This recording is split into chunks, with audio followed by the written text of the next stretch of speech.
Salutators, my potats, it is I, Rave, and I am back with another episode of Read with Rave, a series in which I read books or short stories written by myself or by some of my friends.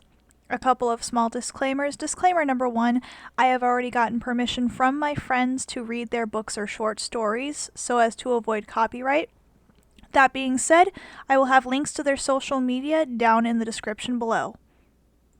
Disclaimer number 2, these books and short stories are not meant for children. The average audience is teens or young adults, so if you are a young child, please jump off this video and return when I have gaming or art videos. Today, I will be reading The Crossroads Planet, Book 1 of the Crossroads series by Robert Field. Chapter 5. Lance and Crystal sat in the registrar's office where a middle-aged woman worked with a student trying to be assigned to a new roommate. Finally, she was able to resolve the issue and turned to Crystal. "Good morning, Crystal. Get used to us. Around here the tales of yestereve be brooded about with the dawn. Thee is enrolling on scholarship and stipend, and now I've got to juggle everything to fit thee in. There's classes thee will be joining, there's room and board, thee needs a faculty advisor, mundane things like linens and personal items. I'll arrange for thy bags to be sent from the Dead Horse. And I fancy the two of ye'll be wanting a suite?" There was silence for a moment. Two faces grew very red. "Well, do ye or don't ye?" The registrar was unfazed. "I'm quite serious now. I won't have the two of ye trapazing about at all hours, and I won't be changing yon rooms next week because ye've changed yon minds. I tell ye what I've got for thee. A 3-bedroom suite, sitting room and 2 bedrooms. Take it now, and arrange it as ye will. Well?" Lance and Crystal looked at each other intently. The struggles on their faces were evident. The registrar stared thoughtfully at the wall, and drummed her fingers ever so lightly on the desk. Finally, the simultaneous struggles ended with virtually simultaneous shrugs, a pair of silly grins, and the two of them sang in unison, "Yes." The registrar made a mark on the form. Lance put an arm around Crystal's shoulder, and she melted in his embrace, leaning her head on his shoulder.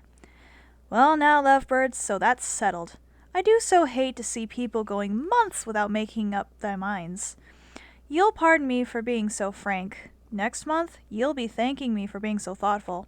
Here's yon room keys. I'll take care of the rest. Major courses reassignments will be taking place today. What with the masters leaving, all new course assignments will be posted at noontime. Off with ye." After leaving the registrar's office, Lance looked at the number on his new room key. She knew. But how? He thought. And the room she assigned. Normally such suite was unavailable except to junior and senior students. He led the way back to the students' court and to the new suite. The door was wide open. Several of the staff were bustling about, preparing the suite and moving his possessions in. Even while they watched, a trolley was pushed up with Crystal's baggage on it. "My, what an efficient staff they have here!" exclaimed Crystal in amazement. "It all makes sense," said Lance. "As soon as thee gave thy acceptance to the dean, everything was set in motion, and here we be, though I can't imagine how Helen knew about us. I've never shared a suite with a girlfriend. It's embarrassing, really." She smiled broadly and beautifully. "It's wonderful, that's what it is. The registrar was right. We could spend a month waffling, or just make up our minds from the start." The staff departed, leaving their joint belongings in a tidy jumble in the middle of the room. The rooms were aired and fresh linen set. Lance bolted the door behind them. He sat down on the sitting room couch, pulling Crystal beside him. Suddenly he laughed out loud, pulled her face to his, and kissed her long and soundly. Crystal pulled away and got up to survey the suite. The entrance to the suite was in the sitting room, and all 3 rooms had windows facing the courtyard, facing south so there would be sunshine most of the day. This side of the courtyard was built up 1 story taller, giving their room a view of the southern hills beyond the river. A door off the sitting room led to the private balcony extending the full length of the suite's exterior, and bounded by walls giving privacy from their neighbors. "Did some seniors get bumped to smaller quarters to make room for us?" Crystal asked. "Not sure," replied Lance. "I don't recall who, if anyone, was quartered here last semester. My guess is that it was vacant. Such rooms are few and generally reserved for special guests or He paused. Special students. From now on, it is safe to say that both of us are in that category. Thee because of thy special talents upon which a number of people's hopes seem to depend. Me, well, I guess just because I'm with thee. You're with me now, she echoed dreamily, giving him a loving look. She looked around again. Tiny fireplaces were in each room, with barely enough room for a small grate. She surveyed the suite carefully, finally pausing in the east. Can I have this one? She asked. I like the view of the past from here. It's not blocked by that tree. Certainly thee may. I don't mind. I know places to go here that will have better views. I'll show thee sometime. Crystal devoted the rest of the morning to stowing her meager gear in her bedroom. My bedroom, she thought happily. Not just a room at the inn, not her stateroom aboard her parents' merchant vessel, which, despite being well appointed, nevertheless would always feel like a jail cell to her. She considered the prospect of returning to school. Before she had begun traveling with her parents on their trading runs, she had been thoroughly schooled at a prestigious institution located in a star system near the galactic center that traders, and hence her parents, visited frequently. It was schooling of the ordinary sort, a trader's curriculum of basic mathematics, interstellar law, trader's tongues, plus verbal and written communication skills. Sciences were limited to the practical. She nevertheless pursued the sciences to the extent that it was allowed to coexist with the required portions of the curriculum. Now she would be going to school again. But what a difference! Here she presumed that the magical training would be the primary focus, although Lance had warned her that conventional studies were not permitted to fall by the wayside. Interrupting her thinking, Lance took her to show her where the various facilities were on this floor. There were men's and women's bathing facilities nearby, as well as a small cooperative pantry jointly maintained by the residents in the vicinity. The sounding of the bell marked lunch. After lunch, they proceeded to another building north of the students' court, and similarly shaped, which Lance announced as the main classroom building. It, too, had a courtyard, where Lance pointed out a large message board off to one side, on which the new classes for the next semester were listed. Each new class was listed by itself, and they went from sheet to sheet looking for their names, as did a throng of other students. Lance noted both their schedules, then they drew away from the crowd. It's what I hoped for, but didn't expect. Amber has been assigned as thy faculty advisor, which is probably the way it would have to be. I didn't like the way she was treating thee before, but she is the best qualified. If thee stands up for thy rights, I'll help thee there. Thee should do just fine. For the basic magical training, we're to be in the same class, with one of the other masters, Mistress Merriweather. This may not mean a lot to thee, but to me it means they've given me a second chance to develop thy magical skills. And you will too. I'll see that you do. After all, I've examined your aura. You'll do well, I can see it. From the times of the classes, it looks like your friend Helen, the registrar, is everyone here for your personal friend? Has done her best to give us the most time together possible outside of classes. I notice we are not sharing any classes. Why? University policy. Recognized cohabiting pairs of students are scheduled to different classes as a rule. There is one class we share, Mistress Merriweather's, and then only the lecture portion. We will be assigned to different exercise groups, which meet at different times. Thee has led a sheltered life, I can just tell. Single-sex dorms, single-sex classes. Poor baby, not allowed to grow up. But still, in secret things went on, no doubt? Well, here all is different. The faculty recognizes that these relationships occur and normally tend to strengthen the individual. In order to facilitate these relationships, partners are given time together outside of class, generally assigned to different masters or different times to avoid being in classes together. Being in classes together tends to have a distracting effect, whereas studying together has a strengthening effect. Does that help? Yes, quite. Do classes start tomorrow? Indeed, and with a vengeance. We'll be getting up at first bell every day except market day, when there are no classes. Meals, classes, chores, yes, and the students are expected to take a turn or two at keeping the place going. We share a common box for private messages that is over by the public message board. There was a message for me. I need to see my advisor, Mistress Merriweather, this afternoon. I do not see a message for thee from Mistress Amber, so I advise thee to schedule an appointment with her as soon as possible. I am afraid that I will have to part company with thee for an hour or two this afternoon. Does thee remember where our room is? Well, it's at the students' court, right? No problem. See you in our rooms later. They arose and went their separate ways. Crystal parted company with Lance and started slowly in the direction of their suite. Their suite. The thought echoed around in her brain. She couldn't remember being this happy. She crossed the lawn to the students' court, then went upstairs to their rooms.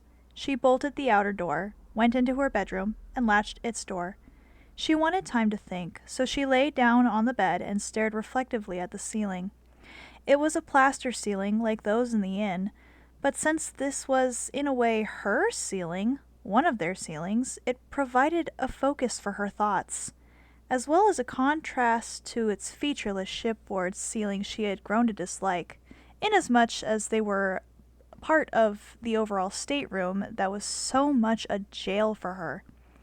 This ceiling was wonderfully full of features, little cracks and stains signifying the major changes now taking place in her life. Her parents were full of praise for the trader's life, of waiting for the right man, another trader of course, to come along, and of moral values so strict that they threatened to choke. Small wonder she had run away. Now it seemed that there was so much more meaning to life than simply buying and selling. She had a friend and close companion in Lance, and the college seemed filled for the most part with caring individuals. True, there was this nameless evil to be dealt with, but it would not be tomorrow or the next day that she would have to face it, so she was content. She got up and spent some time organizing her meager belongings and continued to think. All this backcountry gear? Not needed now, unless maybe she and Lance decided to camp out for a holiday. She carefully stowed it away. Looking at her clothing, she decided that she must really draw on her stipend and go to town one market day to augment her wardrobe. The wardrobe itself was an interesting piece of furniture. It had hangers, hooks, drawers, and cubby holes. She spent some time exploring its nooks and crannies, then went out into the sitting room to look around there. There was a desk and small bookshelf for each of them, plus a couch. She wandered over into Lance's bedroom and looked around there, feeling a special feeling simply because this was his room, his things, made special by the fact that they were his and he touched them. She felt as if he were touching her indirectly simply by her touching his belongings. Her reverie was interrupted by the sound of a key unlocking the outer door. She turned around and stood on the threshold of Lance's bedroom and watched him enter. A weary look was upon his face as he entered, but he quickly replaced it with a broad grin as he looked up and saw her. He set a pile of books that he was carrying down on his desk and bolted the door behind him. "How did your afternoon go, Lance?" she asked, concern in her voice. Lance sat on the sofa and Crystal joined him. He looked tense and she began to knead his shoulders. It was grueling. I met with Mistress Merriweather, and after planning out my forthcoming studies, she insisted on a one-to-one practice session with me. Advisors will do that, especially in this college. At least thee has already worked with Mistress Amber, so she'll be prepared for what curriculum to offer thee. Mistress Merriweather was encouraging and helpful, but she gave me a thorough evaluation. At least she seems unshaken in her opinion of my abilities, but it was physically exhausting. I'm afraid that's what I'll be subject to in my upcoming practices. Crystal nodded. That's what Amber showed me. The spirit winds give you a vast source of energy to work your will upon, but it takes a small amount of your own energy each time you invoke it. You are very tense. Later, when we've more time, I must give you a proper massage. I'll consider that a promise. Something to eat or drink also helps out afterwards. Amber gave me some tea to drink during our break in our practice sessions. That's a thought, said Lance. Coming with me while I raid the communal pantry? We haven't contributed anything to it yet, but we could always borrow as long as we replace it later.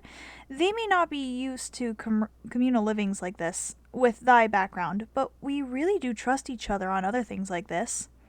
Together they went out of the room and down the passage to where the pantry was. The pantry featured cold cupboards to keep the food fresh, a small kettle over a spirit lamp for heating water, and various dry makings of snacks and drinks. Crystal looked again at the cold cupboard, but could not see any mechanism, then used her ability to see the spirit winds. She saw an ingenious arrangement of individual filaments around the cupboards, somehow kept from snapping back into the general melange. These filaments apparently soaked up heat energy from the insides of the cupboards and dissipated it elsewhere. "Lance?" she asked. "Who magicked these cupboards? It's fascinating how the spirit winds keep them cool." "I don't know. This is a newer section of the college, but the spells here were still set up long before my time. This whole campus, in fact, was once a castle maintained by a baron who claimed most of this valley in his day. Much has been modified since it became a college, which was generations ago. Still, much of the original structure still stands." While talking, Lance had been preparing 2 sandwiches. He now placed these on a tray and took them back to their room, closely shadowed by Crystal. "Dinners around here be fashionably late, I'm afraid. I took the liberty of making thee a sandwich as well." Crystal offered a pretty smile by way of thanks and accepted the sandwich. While eating, she glanced over at the books that Lance had brought in, but was unable to make head or tail of them. Finishing his sandwich, Lance rose up. He stepped into his room, leaving the door ajar. Shortly he emerged, clad in a bathrobe and holding a small toiletry bag. "I'd like to get cleaned up a little before dinner. We've got a little time. Freshen thyself up if they'd like," he said, and strode out into the passage. Crystal said nothing but looked thoughtful. After he had gone, she went into her room, changed into her bathrobe, and gathered a few toilet articles, and went to the women's bathing room.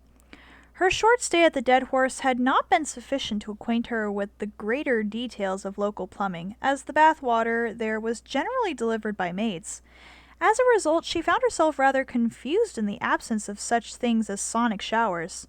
She was still trying to figure things out when another girl stepped into the bathing suite. Hello. Thee must be the new girl," she said. "Yes, I'm Crystal. Can you help me? I'm trying to figure out how to work the water here." "It's not too difficult once thee knows how to do it. Is thee really from off-planet? By the way, my name's Lace." "Yes, I came down from landing just 5 days ago. I had originally planned to take a wilderness trek on the planet, but what with the delays in locating a guide, as well as my newfound magic powers troubling me, I was beginning to have my doubts about this planet." While Crystal talked, Lace demonstrated the various facilities. "Then various people helped me. Here I am, and I actually think I might enjoy myself here." "I'm in the suite at the end of the passage," said Lace, "with my man. I hear these rooming with Lance. I must say, thy presence is doing great wonders for Lance's reputation. Don't be a stranger, come by and visit any time."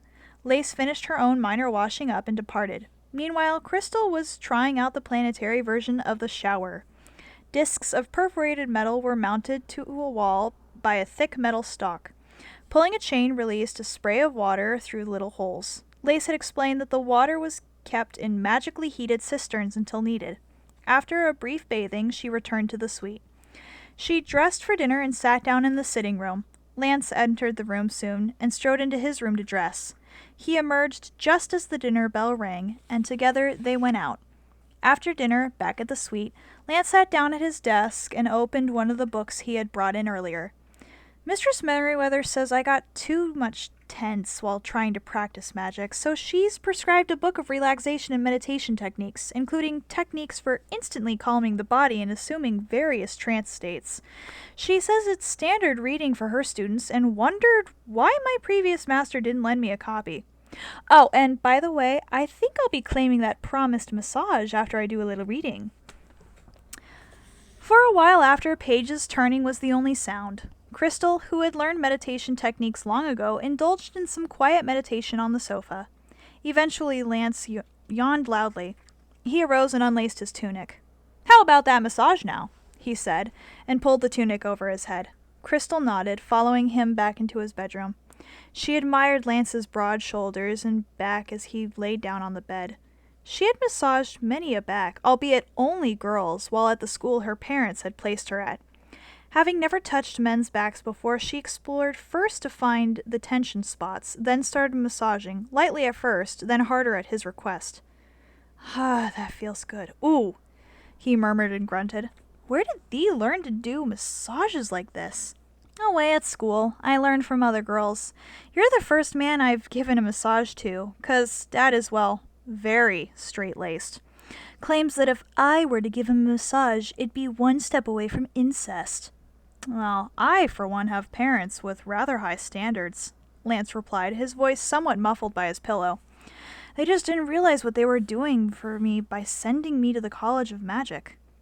Yes, well, I've heard about your, reputation here. I guess thee was bound to, in a place as small as this, he admitted sheepishly. Excuse me, I'm sitting up, he said, doing so. He propped his pillow and sat facing her. I've had my share of girls from the college and from the town. It seemed to mean something to me at the time. The girls certainly seemed to think it was important to them. I began to get the impression that it was more important to the girls than it was to me. I get the feeling that the relationship that thee and I are forming is far different, so much so that I didn't think it worthwhile to sully the presence of talk of my misguided past. But you, so many girls, and I've never done anything of the sort. I don't know what to expect. I don't know what you expect. Fear stole over Crystal's face. Relax, he replied. This sort of relationship is new to me, too. If and when our relationship develops to that stage, and it needn't, no matter what anyone else may say, I shall be most careful. I'd really hate myself if I lost thee because I hurt thee making love to thee for the first time.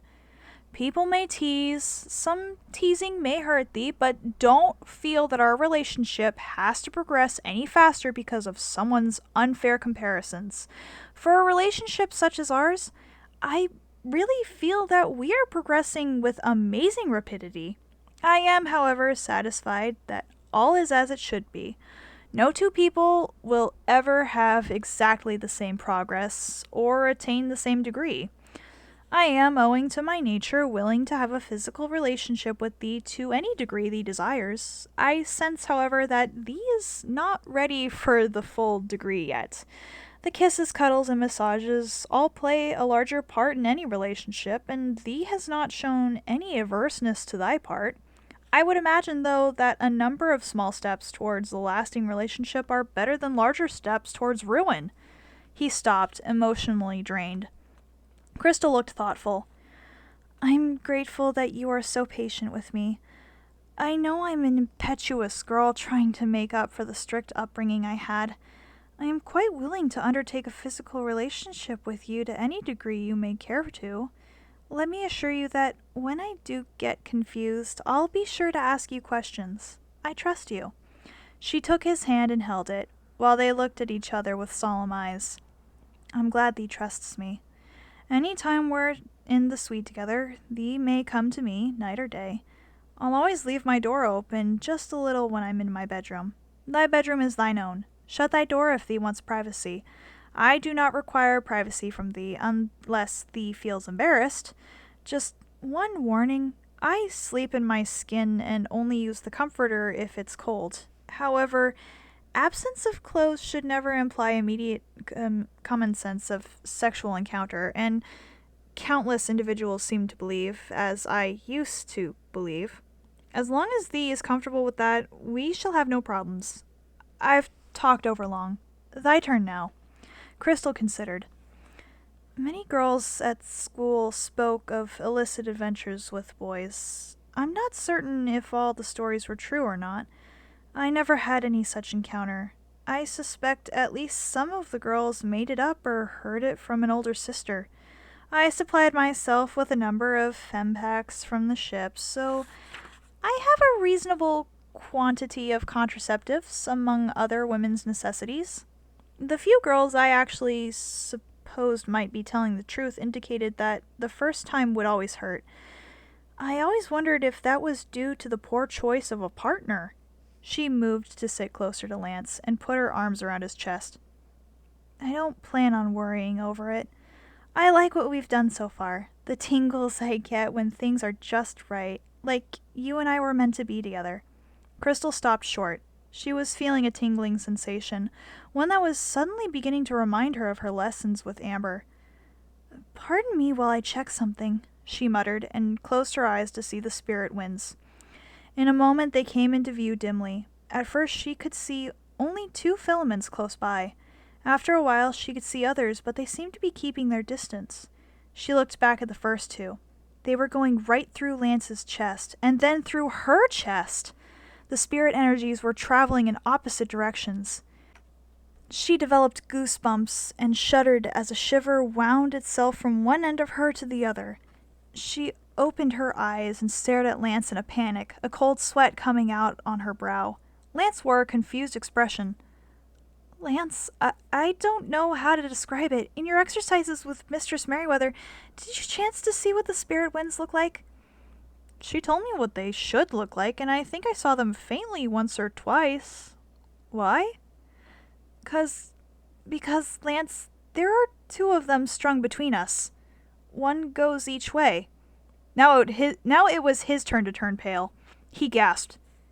Here I am with my relationships and all, lecturing thee on the finer points of romance, and now I feel like I'm a total imbecile. These lines between us can only mean one thing. He closed his eyes. What did Mistress Merriweather say about seeing the spirit lines?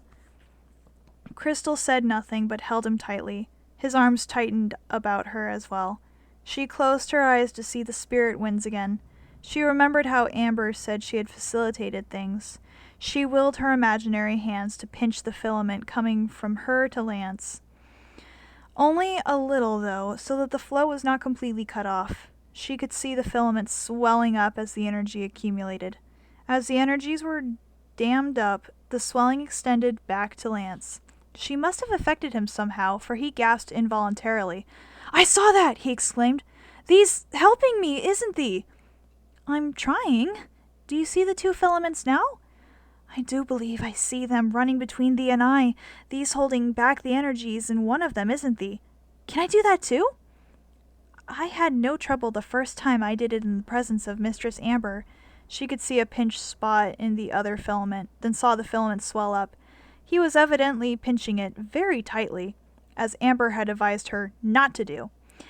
As the stagnating energies backed up to where the line reached her, without really thinking about it, she allowed the 2 lines to touch and the energies to go from one filament to the next.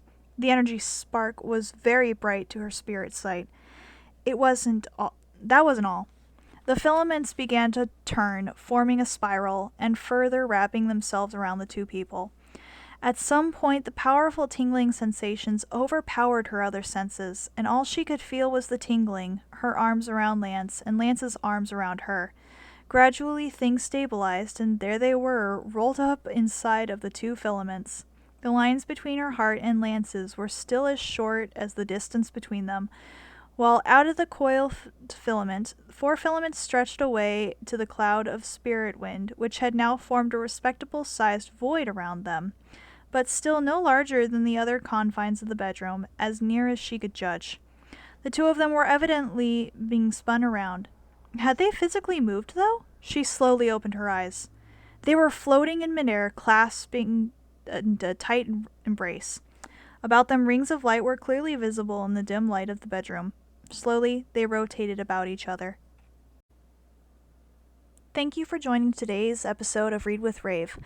I apologize for my stumbling, but I'm working on reading better, so I appreciate your patience.